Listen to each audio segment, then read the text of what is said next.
मुश्किल नहीं है कुछ भी दुनिया में, तू जरा हिम्मत तो कर।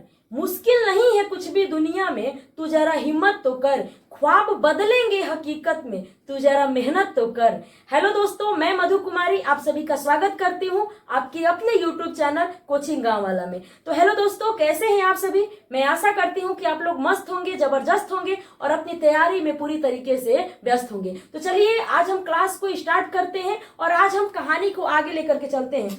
पिछले क्लास में हम लोगों ने जो है मानव पाचन तंत्र में आमाशय तक हम लोगों ने कहानी पढ़ लिया था। इसको हम लोगों ने क्या बोला था जी, जहां पे भोजन का अंतर्ग्रहण होता है इसको हम लोग कहते हैं मुख गुहा। बात समझ पाया। उसके बाद हम लोगों ने इस पॉइंट को कहा था ग्रसनी, जहां से ग्रास नली और श्वास नली दोनों अलग होते हैं। ये श्वास नली हो गया और ये क्या हो गया, ग्रास नली। इसके बारे में भी हम लोग पढ़ लिए थे।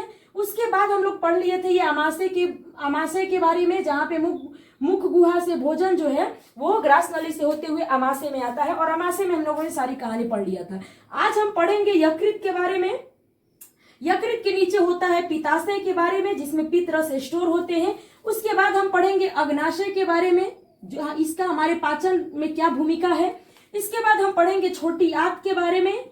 छोटी आंत पढ़ने के बाद भोजन जाता है बड़ी आंत में, तो बड़ी आंत के बारे में पढ़ेंगे। फिर हम लोग पढ़ेंगे नीचे गुद्दा के बारे में और थोड़ा सा जान लेंगे हम लोग यहाँ पे ये भाग जो है अपेंडिक्स, इसके बारे में भी हम लोग जान लेंगे। तो चलिए आज हम पढ़ने वाले हैं मुख्य रूप से। देखिए हम लोगों ने पढ़ लिया था कि जब हम भोजन को खाते हैं, अंतर्ग्रहण करते हैं, तो हमारे ग्रसनी से दो छिद्र खुलते हैं, ग्रास नली, निगल द्वार और कंठ द्वार। निगल द्वार आगे चल करके ग्रास नली में खुल जाता है। ग्रास नली के बारे में हम लोग पढ़ लिए थे। ग्रास नली से भोजन आमाशय में आता है और आमाशय में 4 घंटे तक ठहरता है और ये भी हम लोगों ने पढ़ लिया था। इसमें सारे अम्ल, एंजाइम सब कुछ इसमें पढ़ लिया था। इसके बाद अब छोटी आंत से भोजन, आमाशय से भोजन अब जाता है छोटी आंत में। तो छोटी आंत में जाने से पहले छोटी आंत का ये जो भाग है, जिसको हम लोग ग्रहणी बोलते हैं या डेडुरम बोलते हैं, छोटी आंत के इस भाग पे जो आमाशय से जुड़ा, आमाशय के नीचे पाइलोरिक वाला भाग से छोटी आंत की ग्रहणी वाला भाग जो जुड़ा रहता है, यहाँ पे इधर से यकृत से निकल करके आता है पित्त रस और इधर से कुछ अग्नाशय से निकलते हैं अग्नाशय रस। तो हमें इन दोनों चीजों को पहले पढ़ लेना है। तो सबसे पहले हम जानेंगे यकृत के बारे में। किसके बारे में जानेंगे, यकृत के बारे में। ठीक, यकृत जिसको हम लोग क्या कहते हैं जी, इसी को हम लोग कहते हैं जिगर। ठीक, इसी को हम लोग कहते हैं लीवर। ठीक, तो कोई कहता है ना कि अरे हमार जिगर के टुकड़ा, तो इसका मतलब है कि वो अपने लीवर का टुकड़ा आपको बता रहा है। हम लोग गलत फहमी में रह जाते हैं, जिगर के टुकड़ा मतलब अपने दिल का टुकड़ा बता रहा है। नहीं, अगर विज्ञान में, बायोलॉजी में बात करें तो जिगर के टुकड़ा मतलब लीवर का टुकड़ा। ठीक, तो गलत फहमी में मत रहिएगा। अगर कोई कहेगा आपको कि अरे हमारे जिगर के टुकड़ा, तो कहेगा चल हट, जिगर का टुकड़ा। कहो कि अरे हमारे हृदय के टुकड़ा, तब थोड़ा सा संतोष होगा। बस समझ पाए। लेकिन वैसे भी जिगर हमारे शरीर में बहुत इंपॉर्टेंट अंग होता है।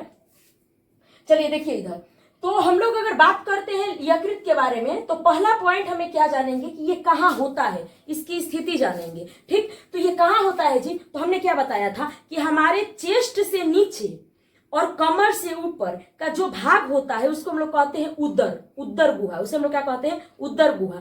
तो जो ये हमारा यकृत है वो हमारे उदर गुहा में स्थित है, उदर गुहा में, जहां पे आमाशय के जस्ट दाएं साइड में। ठीक, तो याद रखिएगा कि ये कहाँ स्थित होता है, तो हमारे उदर गुहा में दाएं तरफ, क्योंकि आमाशय था बाईं तरफ और आमाशय था बाईं तरफ, आमाशय के अपोजिट होता है यकृत दाईं तरफ। तो याद रखिएगा कि ये कहाँ स्थित होता है, तो उदर गुहा में दाईं तरफ स्थित होता है। ठीक, दूसरे इसके बारे में बात किया जानते हैं, तो दिखने में तो ये किसी मतलब कि कोई जो है खूब सुंदर तो नहीं दिखता है, बट है बहुत इंपॉर्टेंट।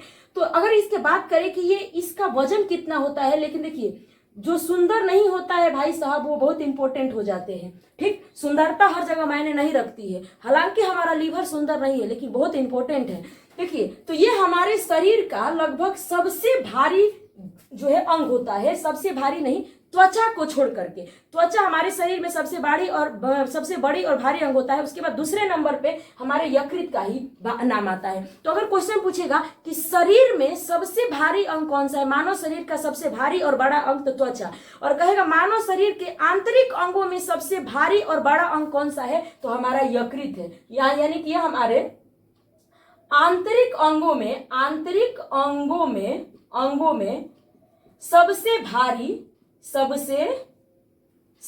भारी तथा सबसे भारी तथा बड़ा होता है। ठीक, कितने केजी का होता है जी? तो लगभग 1.5 केजी का होता है। पुरुषों में थोड़ा सा ज्यादा हो जाता है और महिलाओं में थोड़ा सा कम होता है। लगभग बात करें तो इसका वजन 1.5 केजी का होता है। बात समझ पाए? अगर पूरे शरीर में पूछे कि मानव शरीर की दूसरी सबसे बड़ी तथा भारी अंग होता है, कौन सा जी? होता है कौन सा? तो ये यकृत। पहला कौन सा होता है जी? तो पहला त्वचा होता है, त्वचा। और दूसरा कौन सा हो जाता है जी? तो दूसरा हो जाता है हमारा लीवर। तो ये दोनों क्वेश्चन में थोड़ा सा बारीकी से हम लोग को ध्यान रखना है। उसके बाद अगर हम बात करते हैं लीवर के बारे में, तो देखिए लीवर जो है वो इसके अंदर एक विशेष प्रकार की कोशिका होती है जिसको हम लोग कहते हैं हेपेटिक सेल। इसमें एक सेल होता है, कोशिका होती है हेपेटिक सेल, हेपेटिक कोशिका।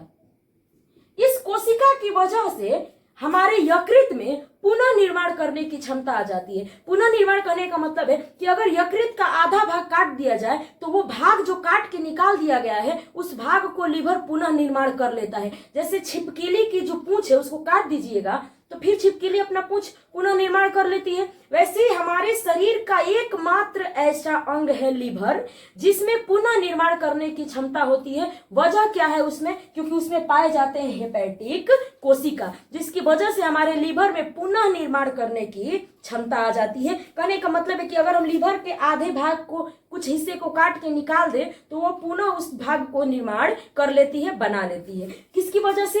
हेपेटिक कोशिका की वजह से। तो याद रखिएगा कि हेपेटिक कोशिका की वजह से हमारे लीवर में पुनः निर्माण करने की क्षमता आ जाती है। पुनः निर्माण ये कर लेता है, अपने विशेष जो बचे अंग होते हैं उसको पुनः निर्माण कर लेता है। मतलब ये ऐसा अंग होता है, सारी बीमारी का जड़ यहीं से शुरू हो जाता है। अगर लीवर में किसी की गड़बड़ी हुई तो ये ऐसा हेहर अंग है कि सबको तो खराब कर देता है, सभी अंग अपने में गड़बड़ी करके सभी अंगों को खराब कर देता है और खुद फिर ठीक कर लेता है, क्योंकि इसमें हिपेटिक कोशिका होती है भैया। तो ये जो है ना यकृत, ये सब हमारे सभी अंगों के साथ धोखा करता है, खुद को तो बीमार करके सभी अंगों को बीमार कर देता है और फिर खुद पुनः निर्माण कर लेता है और सभी अंग बीमार हो जाते हैं क्योंकि उनके पास पुनः निर्माण करने की क्षमता नहीं होती है। तो याद रखिएगा कि हिपेटिक कोशिका की वजह से हमारे लीवर में पुनः निर्माण करने की क्षमता होती है।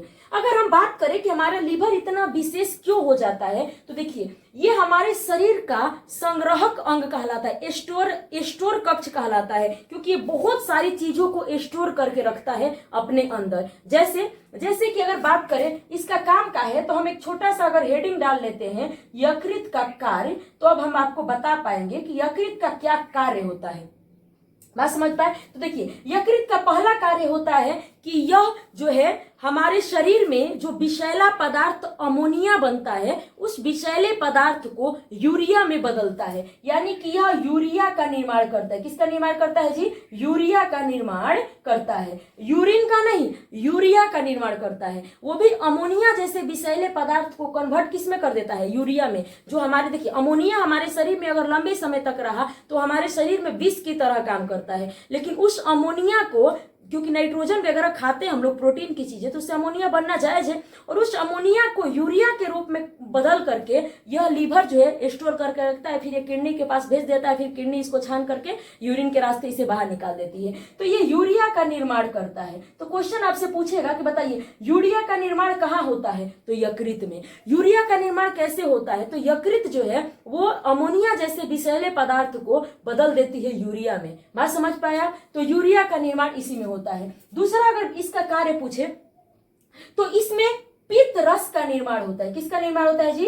पित्त रस का निर्माण होता है। ये पित्त रस बहुत ही इंपॉर्टेंट है हमारे पाचन के लिए, बहुत ज्यादा इंपॉर्टेंट है। हम आगे बात करेंगे कि ये क्यों इंपॉर्टेंट है, लेकिन याद रखिएगा कि पित्त रस का भी निर्माण कहाँ होता है जी? तो हमारे लीवर में। पित्त रस का निर्माण कहाँ होता है जी? तो हमारे लीवर में, याद रखिएगा। उसके बाद अगर हम लोग बात करते हैं कि यकृत का और काम क्या है जी, तो ये जो एक्स्ट्रा हमारे ब्लड में जो एक्स्ट्रा ग्लूकोज हो जाते हैं वो ग्लूकोज ग्लाइकोजन के रूप में बदल करके ये अपने अंदर स्टोर करके रखती है। समझ पाए आप? यानी कि हमारे ब्लड में जो ग्लूकोज होते हैं, जो शुगर की मात्रा होती है, उसे भी कंट्रोल करता है यकृत। यानी कि हमारे शरीर में, जैसे मान लीजिए ग्लूकोज हमारे शरीर में, ब्लड में है ग्लूकोज, हमारे शरीर में उपयोग जितना चाहिए शरीर को ग्लूकोज, उससे अगर ज्यादा ब्लड में है तो उस ग्लूकोज को ग्लाइकोजन के रूप में बदल करके अपने अंदर स्टोर करके रखती है, और फिर जरूरत पड़ती है तो पुनः जो है ये ग्लूकोज के रूप में बदल देती है। यानी कि एक्स्ट्रा जो अतिरिक्त ग्लूकोज होते हैं, अतिरिक्त ग्लूकोज, अतिरिक्त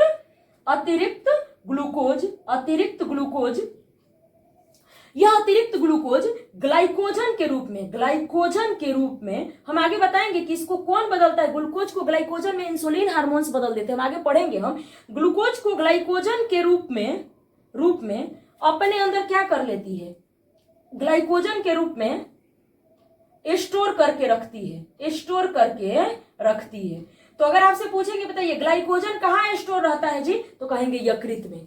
ठीक, ग्लूकोज जो एक्स्ट्रा बच जाते हैं हमारे ब्लड में, उस ग्लूकोज जो है वो ग्लाइकोजन के रूप में बदल देता है इंसुलिन हार्मोन, और फिर वही ग्लाइकोजन हमारे यकृत में जाकर के स्टोर रहता है। फिर जब जरूरत पड़ती है ग्लूकोज की, हमारे ब्लड में ग्लूकोज की मात्रा कम होने लगती है, फिर ये ग्लाइकोजन को ग्लूकागन हार्मोन्स, जो हम आगे पढ़ेंगे, अग्नाशय से निकलता है, ये ग्लूकागन हार्मोन्स पुनः इस ग्लाइकोजन को ग्लूकोज में बदल देता है, और फिर से जो है हमारे शरीर में ग्लूकोज की मात्रा ठीक हो जाती है। तो याद रखिएगा कि ग्लूकोज को ग्लाइकोजन के रूप में कहां पर, ये ग्लाइकोजन कहां पर स्टोर रहता है, तो हमारे यकृत में। इसके अलावा यकृत हमारे जो है, हमारा जो यकृत होता है, ये विटामिन के, किसको जी, यहाँ पे हम लिख देते हैं, शायद आपको नहीं दिखाई देगा नीचे, तो विटामिन के, विटामिन कीड़ा,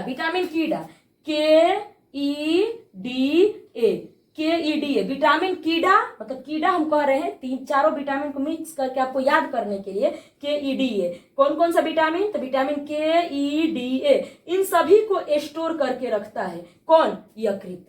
तो पूछेंगे बताइए कौन कौन से विटामिन को यकृत स्टोर करके रखता है, तो विटामिन के, vitamin E, vitamin D, vitamin A. सम्मिलित रूप को याद करने का उनको कीड़ा विटामिन, यानी कि KEDA, इन सभी को स्टोर करके रखता है। इसके अलावा ये वसा को भी स्टोर करता है। किसको स्टोर करता है जी, वसा को भी, क्योंकि इसमें एडिपोज तक भी होते हैं, एडिपोज कोशिकाएं भी होती है जो वसा को स्टोर करके रखती है। इसीलिए तो हम यकृत को स्टोर कक्ष बोलते हैं, शरीर का स्टोर कक्ष, क्योंकि ये सारी चीजों को स्टोर करके रखता है। इसके अलावा हमारे लीवर का सबसे और विशेष काम होता है कि जितने भी विषैले पदार्थ जिसको हम सेवन करते हैं, विषैले पदार्थ, उन सभी विषैले पदार्थों के विषों को खत्म करने, नष्ट करने, निर्विषाकरण करने का काम भी कौन करता है, हमारा यकृत। तो याद रखिएगा कि यकृत का एक और काम होता है, कहाँ लिखे हम, ताकि आप लोग को याद हो, नीचे लिखेंगे तो मतलब दिखाई भी नहीं देगा, तो ध्यान से सुनिएगा कि यकृत का कार्य एक और क्या होता है कि विषैले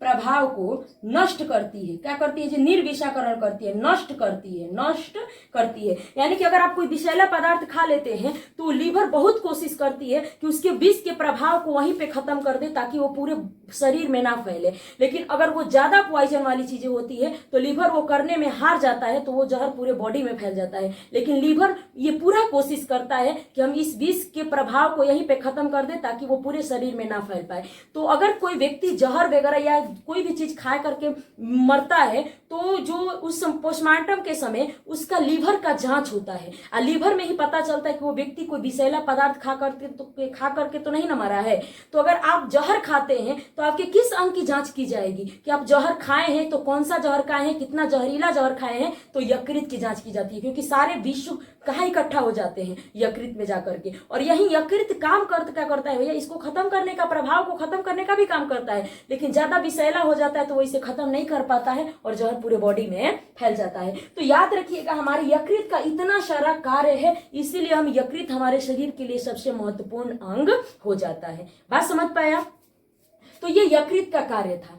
तो ये थी हमारे यकृत की कहानी। एक और बात याद रखिएगा कि यकृत जो है, ये हमारे शरीर में एक बाह्य श्रावी ग्रंथि होती है। याद रखिएगा कि यकृत हमारे शरीर में बाह्य श्रावी ग्रंथि होती है, बाह्य श्रावी ग्रंथि। और वो भी हमारे शरीर की सबसे सबसे बड़ी ग्रंथि, सबसे बड़ी ग्रंथि, हमारे शरीर की सबसे बड़ी ग्रंथि, सबसे बड़ी ग्रंथि भी अगर कोई है तो वो हमारा यकृत है। शरीर की सबसे बड़ी ग्रंथि यकृत, शरीर की सबसे बड़ी बाह्य स्रावी ग्रंथि यकृत। बात समझ पाया? क्यों बाह्य स्रावी ग्रंथि किसको कहते हैं, इसको विस्तार से हम ग्रंथि वाले चैप्टर में पढ़ेंगे, लेकिन जिस ग्रंथि से केवल एंजाइम्स निकलते हैं उसको हम लोग ग्रंथि बोलते हैं, अरे बाह्य स्रावी ग्रंथि बोलते हैं। जिसमें से हार्मोन्स निकलते हैं उसे अंतःस्रावी ग्रंथि कहते हैं, जिसमें से ये दोनों निकलता है उसे मिश्रित ग्रंथि कहते हैं। बस समझ पाए? तो यकृत में से एंजाइम्स निकलते हैं, रस निकलता है, पित्त रस निकलता है जो हमारे भोजन में एंजाइम्स का काम करता है, इसीलिए हम इसे बाह्य स्रावी ग्रंथि कहते हैं। अंतःस्रावी क्यों नहीं कहते? क्योंकि इसमें से कोई हार्मोन्स निकलता नहीं है। बात समझ पाया? तो इस बात को याद रखिएगा कि हमारे, अगर देखिए हमारे शरीर का सबसे बड़ा ग्रंथि कौन सा है? यकृत। हमारे शरीर की सबसे बड़ी बाह्य स्रावी ग्रंथि कौन सी है? यकृत। तो ये कुछ यकृत के बारे में कहानी है, इससे ज्यादा एग्जाम में कभी पूछता नहीं है। अगर आपसे पूछेगा यकृत क्या है, यकृत के कार्य क्या है, तो आप, हमको लगता है कि अब आप बेहतर ढंग से जवाब दे पाइएगा। बात समझ पाए? अब देखिए ये हमारे पाचन में इसकी क्या भूमिका होती है, यकृत की हमारे पाचन में इसकी क्या भूमिका होती है? तो यकृत बनाता है पित्तरस। क्या बनाता है जी? पित्तरस। और ये पित्तरस बनाता तो है यकृत, लेकिन आ करके यकृत का नीचे होता है पित्ताशय, और इसी पित्ताशय में आ करके पित्तरस स्टोर हो जाता है।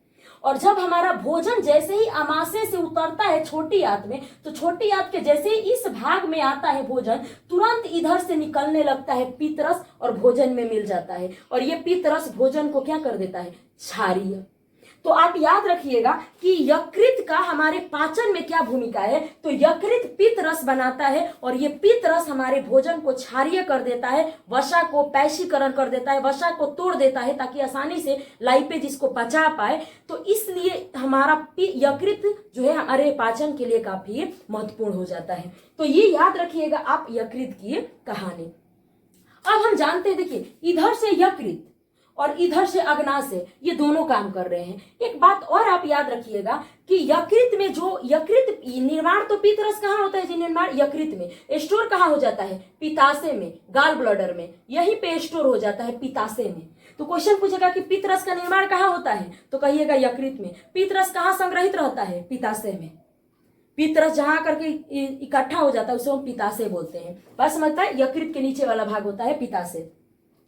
तो देखिए जैसे ही भोजन यहां से उतर करके, जैसे ही भोजन आता है छोटी आंत के ये ग्रहणी वाला ऊपर वाला भाग में, तो यहाँ पर जो है एक हार्मोन्स निकलते हैं। छोटी आंत के इस भाग में एक हार्मोन्स निकलते हैं जिसको कहते हैं कोलोसिस्टोकाइनिन। इस हार्मोन को क्या कहते हैं? यहाँ पे एक हार्मोन निकलता है जिसको हम लोग कहते हैं एस सेल से आई सेल से निकलता है। यहाँ पे छोटी आंत में ग्रहणी वाले भाग में इसके आई सेल से एक हार्मोन्स निकलता है जिसको कहते हैं कोलेसिस्टोकाइनिन। क्या कहते हैं? कोलेसिस्टोकाइनिन। क्या कहते हैं जी? कोलेसिस्टोकाइनिन।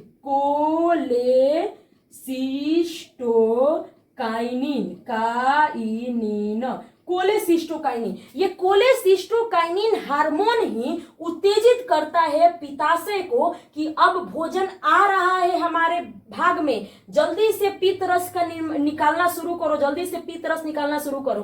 तो यकृत और पित्ताशय को पित्तरस बनाने और पित्तरस निकालने का उत्तेजना कौन देता है? कौन सा हार्मोन? तो कोलेसिस्टोकाइनिन। ये उत्तेजित करता है पित्ताशय को कि भाई साहब भोजन आ गया है, अब सोने की जरूरत नहीं है, उठो, जगो, और जग करके तुरंत निकालो पित्तरस क्योंकि भोजन आ रहा है। तो ये उत्तेजित कौन करता है? कौन सा हार्मोन? तो कोलेसिस्टोकाइनिन।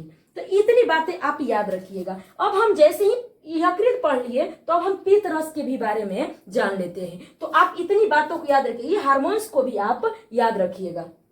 ठीक, देखिए दोस्तों बोर्ड थोड़ा सा छोटा है और जो है हम सारे चाहते हैं कि इतना में ही, क्योंकि ऊपर नीचे लिख देंगे तो आप लोग को दिखाई नहीं देगा। हम पूरा कोशिश करते हैं कि आप लोग को हम सब कुछ जो है, भले सुविधा कम है लेकिन ज्ञान की कोई कमी नहीं होनी चाहिए, यही सोच करके हम आपको पढ़ाते हैं यहाँ पे। इसलिए जो है कि आप लोगों को कोई सुविधा कम हो जाए चलेगा, लेकिन ज्ञान की कमी नहीं होनी चाहिए। चलिए अब हम जानते हैं पित्तरस के बारे में। पित्तरस के, पित्ताशय के बारे में क्या जानना है जी? क्योंकि पित्ताशय के बारे में एक ही बात जानना है कि वो पित्तरस को संग्रहित करके रखता है, बर्तन है पित्तरस रखने वाला। पित्तरस बनाने वाला मशीन है यकृत, लेकिन पित्तरस को रखने वाला बर्तन है पित्ताशय। पित्तरस क्या होता है जी? तो ये गढ़ा हरा रंग का एक क्षारीय द्रव होता है। क्षारीय चिपचिपा चिपचिपा द्रव होता है। गाढ़ा हरा क्षारीय चिपचिपा द्रव होता है, क्षारीय होता है। इसका पीएच मान कितना होता है जी? तो इसका पीएच मान लगभग 8 होता है। बात समझ पाया? हाँ। और ये देखिए पित्त रस जो है ये काम क्या करता है जी? ये स्टोर कहाँ रहता है? तो स्टोर रहता है ये पित्ताशय में। और बनता कहाँ है ये जी? तो ये बनता है यकृत में। बनता कहाँ है जी? यकृत में। और ये स्टोर कहाँ रहता है? स्टोर रहता है पित्ताशय में। और ये जब ये किसका काम क्या है, ये कार्य क्या करता है जी? क्यों जरूरी है हमारे पाचन के लिए? बहुत जरूरी है, क्योंकि देखिए हमारी छोटी आंत हमेशा कभी भी वो छोटी आंत कभी भी अम्लीय भोजन को नहीं पचा सकती है। छोटी आंत की कैपेसिटी होती है कि वो कभी भी अम्लीय प्रवृत्ति वाले भोजन को पचा नहीं पाती है। उसको क्षारीय में बदलना ही पड़ेगा तभी वो पचाएगी, नहीं तो छोटी आंत कहती है भाग हम अम्लीय भोजन को ना पचाता हूं, इसको क्षारीय बनाओ तब हम पचाएंगे। तो कोई तो होना चाहिए क्षार, जो भोजन को क्षारीय बना दे। तो वही काम करता है ये पित्त रस, क्योंकि ये क्षारीय प्रवृत्ति का होता है। तो ये भोजन में मिल करके भोजन को क्या कर देता है? भोजन को क्षारीय बना देता है, क्षारीय बना देता है। बात समझ पाए? पहला काम क्या है कि ये भोजन को क्षारीय बना देता है। और जैसे ही यहां से भोजन में मिल जाता है तो ये भोजन हो जाते हैं क्षारीय प्रवृत्ति के, क्योंकि आमाशय से आ रहा है भोजन तो अम्लीय प्रवृत्ति का है, लेकिन जैसे ही यहाँ पे आ गया तो क्षारीय प्रवृत्ति का हो गया। अब ये भोजन में मिल गया, भोजन क्षारीय प्रवृत्ति का हो गया। जब ये छोटी आंत में जाएगा तो छोटी आंत इसे आसानी से पचा लेगा। बात समझ पाए? तो इसीलिए ये छोटी आंत में चला जाता है। यहाँ पे छोटी भोजन को क्या कर देता है? क्षारीय कर देता है। इसके बाद इसका एक और काम क्या होता है जी? मुख्य काम इसका और भी है कि ये वसा का पैशीकरण करता है। वसा का पैशीकरण कर देता है। पैशीकरण करने का मतलब है कि वसा को कमजोर कर देता है, वसा को तोड़ देता है, ताकि आगे चल करके लाइपेज एंजाइम इस पर आसानी से काम करके इसको पचा सके। तो ये वसा का पैशीकरण कर देता है, वसा को तोड़ देता है। याद रखिएगा कि पित्त रस का 2 काम है पाचन में, कि ये भोजन को क्षारीय बनाता है, क्योंकि बिना क्षारीय भोजन होइले छोटी आंत कभी पचाएगा नहीं, तो जरूरी है भोजन को क्षारीय बनाना। और साथ में ये वसा का पैशीकरण भी करता है, यानी कि वसा को भी तोड़ देता है ताकि इस पर लाइपेज एंजाइम आसानी से काम कर पाए। तो याद रखिएगा कि ये हमारा पित्त रस का काम होता है। एक और बात याद रखिएगा कि पित्त रस को कब भोजन में मिलना है, कब निकलना है, पित्त रस को पित्ताशय से कब निकल करके इसे छोटी आंत के ग्रहणी वाले भाग में जाना है, इसको उत्तेजित कौन करता है जी? कौन सा हार्मोन? तो अभी हम आप लोग को बताएं कि कोलेसिस्टोकाइनिन नाम का एक हार्मोन्स होता है जो छोटी आंत के ग्रहणी वाले भाग में आई सेल से निकलता है। और यही जो है वो पित्त रस को उत्तेजित करता है, कि पित्ताशय को उत्तेजित करता है कि आप जल्दी से निकलो, भोजन आ गया है, जल्दी से भोजन में मिलो, उत्तेजित करता है, सूचना पहुंचाता है। बात समझ पाए आप? तो ये पित्त रस के बारे में आप याद रखिएगा। अब देखिए भोजन जो है आमाशय से उतर गया, छोटी आंत के ग्रहणी वाले भाग में पहुंचा है, तो इधर से पित्त रस आ गया, भोजन में मिल गया, भोजन क्षारीय हो गया। लेकिन इधर से अग्नाशय रस भी आकर के इसमें मिलता है। तो अब हम पढ़ने वाले हैं अग्नाशय के बारे में, तब पढ़ेंगे छोटी आंत, बड़ी आंत, फिर अपना गुद्दा के बारे में। तो आप याद रखिएगा कि पित्त रस के बारे में पढ़ लिए, और पित्त रस के बाद अग्नाशय के बारे में पढ़ते हैं। तो पित्त रस गाढ़ा हरा क्षारीय द्रव होता है, पीएच मान इसका 8 होता है, पित्ताशय में स्टोर होता है, लेकिन बनता यकृत में। कार्य क्या करता है? भोजन को क्षारीय बना देता है, वसा का पैशीकरण कर देता है। पित्त रस को कौन उत्तेजित करता है निकलने के लिए? तो कोलेसिस्टोकाइनिन हार्मोन। ठीक, अब हम लोग लिखते हैं, अब हम लोग जानते हैं किसके बारे में? तो अब हम लोग जानेंगे अग्नाशय के बारे में। किसके बारे में जानेंगे जी? तो अग्नाशय के बारे में। किसके बारे में जानेंगे? पेनक्रियाज, अग्नाशय के बारे में। बहुत ही जरूरी हमारे शरीर का ये अंग होता है।